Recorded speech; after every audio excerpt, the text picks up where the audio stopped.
Voilà, tout d'abord, je salue toute l'assistante ici présente. Je voulais juste y rajouter, en même temps aussi, je suis le coordonnateur des jeunes au niveau de Diamaguène,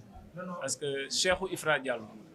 Et je suis en même temps aussi chargé de la propagande et de la communication au niveau du centre de vote de Diamaguène. Bon, tout d'abord, après avoir remercié notre coordonnateur Abdou Aziz, de par son loyauté, son dynamisme, son courage et son engagement, on ne pouvait pas commencer cette nouvelle ère sans lui rendre cette grâce. Nous remercions aussi toute la jeunesse de la commune de Thiès-Est. Parce que quand je parle de la jeunesse,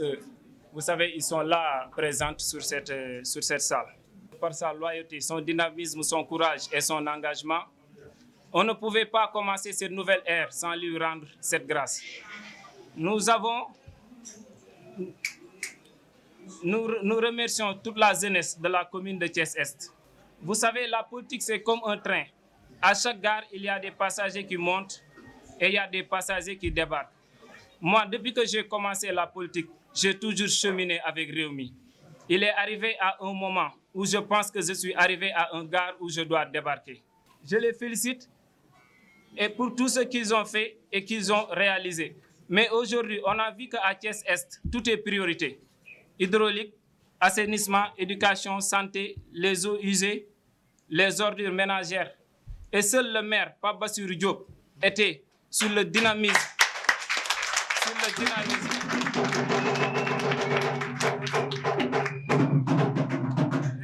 Et seul le maire, Pape Bassirou Diop, était sur le dynamisme et la voie de les réaliser. Vraiment, on a décidé de faire une forte coalition autour de l'essentiel pour le bien-être de Thiès-Est. Et c'est pourquoi, autour d'une forte coalition, autour de Ablaye Dieye, nous avons décidé de prendre notre destinée en main. Et Inch'Allah, avec Abdoulaye Dieye, le développement est possible.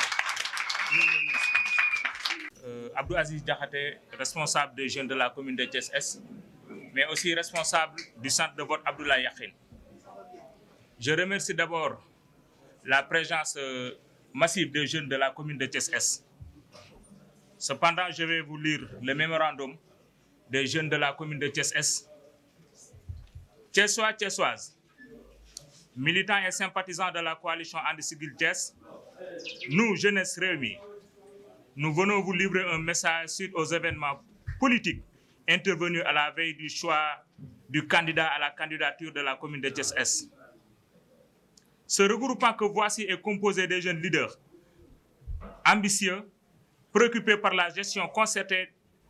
dans un commun vouloir commun. Notre choix porté sur le maire Pape Bassirou Diop, parce que étant le candidat idéal, rassurant, par son bilan positif en outre pétri de qualité ci-dessus, comme on le dit en Wolof, le Kersa, le Ngor et le Djom, mais aussi le Fulla et le Fayda. De par sa générosité, sa courtoisie et travailleur, bref, un sage au service de l'humain. Cependant, notre rêve fut brisé à 72 heures définitive par le président Idrissa. Après un intense lobbying de M. Yankhoba Diattara, je précise, un intense lobbying de M. Yankhoba Diattara, dans un désir égoïste de vouloir remplacer Idrissa Seck de son vivant. Et avec la complicité de Mme Garmi Fall, Fandiaï Tamsir, et ses lieutenants, ses alcoolites, je vais dire même,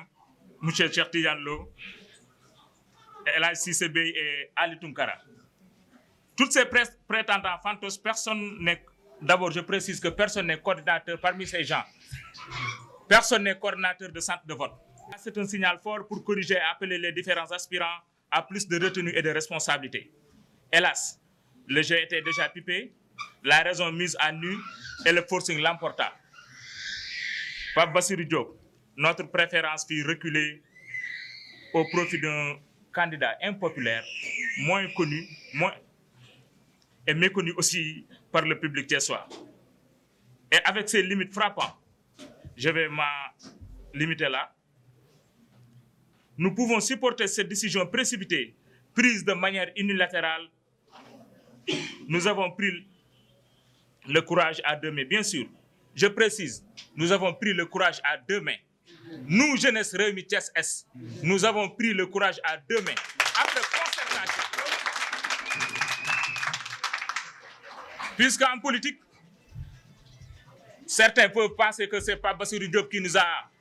envoyé ou bien, mais nous précisons, nous avons pris notre responsabilité à deux mains, sans l'aval de qui que ce soit. En tant que des jeunes politiques responsables, soucieux du devenir de Thiès, je précise que nous avons pris notre responsabilité en deux mains. Au vaillant maire, un officier, je disais même Abdoulaye Dieye, parce qu'il est toujours sur le terrain. Mais aussi un jeune leader charismatique à travers sa coalition citoyenne And Siggil Thiès. En effet, nous retrouvons de lui beaucoup de valeurs. Dans son programme ambitieux pour la ville de Thiès et celle de Thiès-Est, dans son programme ambitieux pour la ville de Thiès et celle de Thiès-Est, possédant peu à peu près les mêmes qualités cardinales que notre maire, le maire Pape Bassirou Diop. Nous avons décidé de l'accompagner sans condition, pour relever le défi apporté au changement innovant pour Thiès. Notre terroir auquel nous y tenons tant, mobilisé autour d'un nombre de valeurs, d'un programme bien élaboré avec une population acquise à cette grande coalition citoyenne And Siggil Thiès. Nous osons croire que l'espoir est permis ici et assuré au soir du 23. Vive la jeunesse Rewmi de Thiès-Est, vive le compagnonnage avec le président Abdoulaye Dieye, vive la coalition And Siggil Thiès, vive l'union sacrée, vive aussi la victoire du 23. Je ne vais pas terminer aussi sans féliciter l'ensemble du bureau de la commune de Thiès-Est. Ce que vous voyez aujourd'hui, je le précise, à l'opinion nationale, c'est la jeunesse de Thiès-Est qui s'est engagée. C'est la jeunesse de Thiès-Est qui devait être écoutée au profit de la commune de Thiès-Est, mais aussi au profit du parti Rewmi. Nous précisons aussi que l'engagement que nous avons pris aujourd'hui d'accompagner le maire Abdoulaye Dieye pour les élections à venir du 23 janvier 2022, nous vous disons que l'engagement, nous l'avons pris en toute responsabilité, en toute responsable politique. Je vous remercie pour l'assistance. Merci beaucoup. Asalaamaaleykum, maa ngi tudd Mame Awa Diop, chargée des relations extérieures de la commune de Thiès-Est. Avant tout d'abord, maa ngi féliciter jeunesse bi nga xam ne ñoom lañu àndaloon di liggéey te ñu nekk fii ci salle bi tey. Ndax fii tey boo nee Thiès-Est jeunesse bi nekk ci salle bi moo tax ñu naan Thiès-Est. Ablaye Dieye nag néewul kaay leen yan ma ñun ñoo ni ko kaay ñu yan la te kaay ñu yan la moo gën a yomb kaay leen yan ma par rapport ak Yankhoba Diattara mi nga xam ne profitard la jël nuñ koy waxate ministère bi nga xam ne moom lañ ko dénk nii tey mu bëgg cee téye yenn jeunes yi en otage ñu ni jeunes yi nga xam ne ñoo àndoon ak Pape Bassirou Diop te ñu koy leeralaat fii ñun ñoo yor suñu cëggalu guy jël suñu engagement personnel engagé wul Pape Diop ñun la engagé Pape Diop nag ñu koy xamal ni ko biir parti Rewmi lépp loo xam ne daf koo soxla bu ñu ci wooyee dañ ko ci fekk ci sauf élection municipale yi ñoo jël suñu décision bopp xool que ni Idrissa Seck soit yi mu def Thiès benn baaxu ci tey ji boo xoolee mu ngi li koy prouver mooy liste yi ku dul nitu Yankhoba Diattara nekkoo ci Yankhoba Diattara nag ñun ñu koy xamal ni ko ñun jeunesse su Thiès-Est ministère am bii mu yor tey ba di ko tiitaroo ba tey ji mu ciy jaay doole ñun ministère am bii mu yor ak mbëbës la ñu yemale soxlawuñu fa ñaar dërëm ñun Ablaye Dieye ñoo ko xool mu doy ñu te tey ji Idrissa Seck man damaa yaakaaroon ni tey buy tegg ay Pape Bassirou Diop di tegg ay Aline Sow jour ba muy woote dafa waroon a woote pour tegg Yankhoba Diattara parce que Yankhoba Diattara du choix boo xam ne bu baax la ci Thiès ville ndax li mu fi defoon 2002 ba 2014 lépp a ngi fi tege Yankhoba Diattara bu fekkee moom day gëmloo Idrissa Seck que ni maire yi fi nekk dañ doon sàcc suuf ak lii moom mooy sàcc number 1 moom tey ji bu ñu xooloon palmarèsam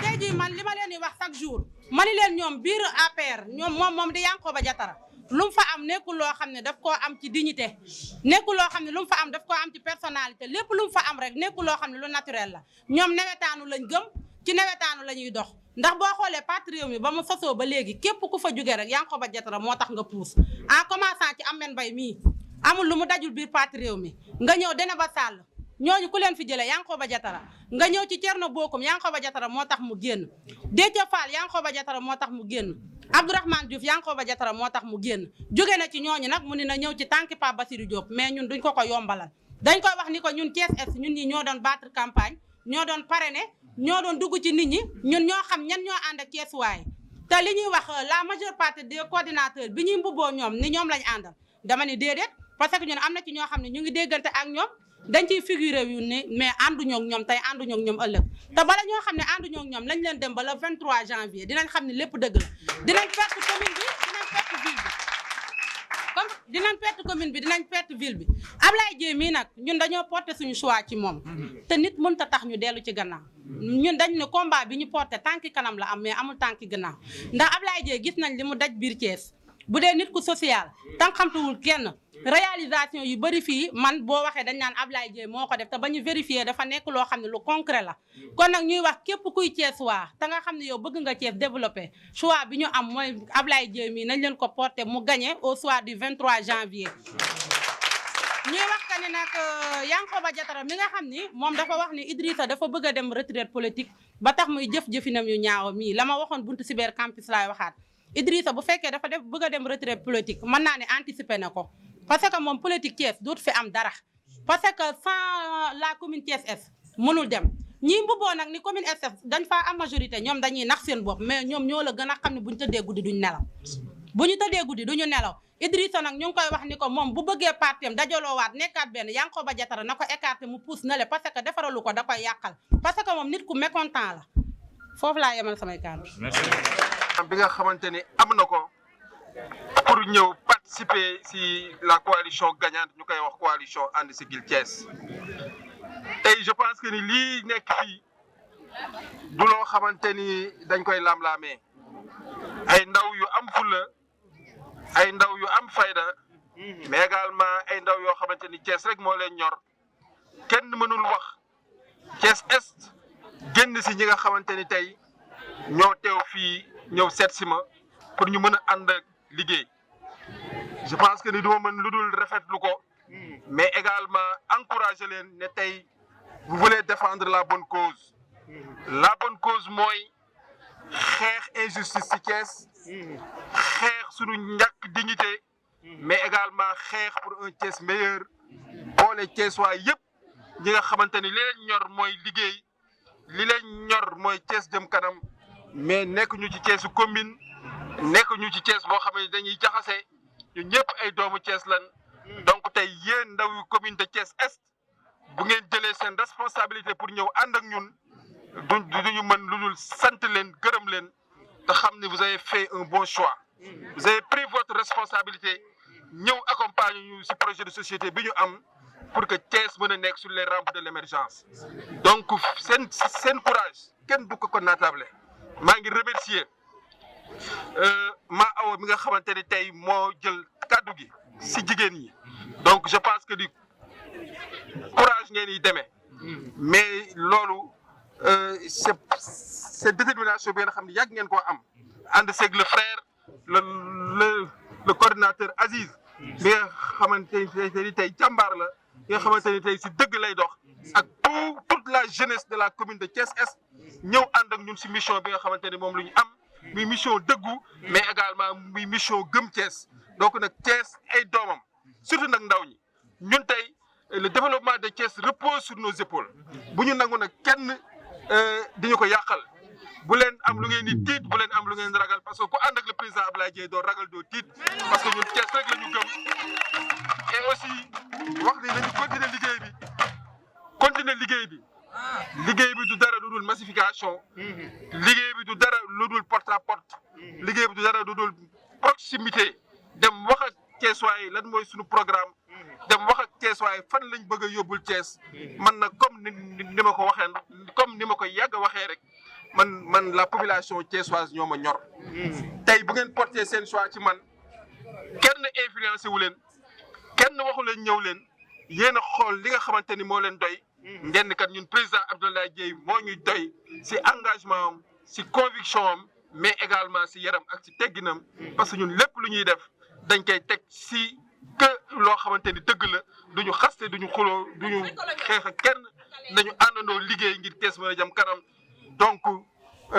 yéen ñi nga xamante ni tey yéen a nekkoon avec le maire sortant ñu ngi leen di féliciter vous avez fait un bon choix. li leen ñor mooy xeex injustice. li leen ñor mooy jële fi combine. donc Thiès kenn waru ko teg si ay manigance kenn mënu ko développer si combine ñun li ñu gëm mooy Thiès bu dëggu doomu Thiès yi nga xamante ni gëm nañ Thiès ñu àndandoo liggéey pour le développement de notre chère ville Thiès. donc di leen wax rek nañ continuer liggéey bi au soir du 23 janvier 2022 ñu ñëw taxaw fi fêter suñu victoire avec notre frère Khadim Samb également notre frère Khady et notre sœur Mame Awa yi nga xamante ni liggéey bu am solo la ñuy def jërëjëf merci.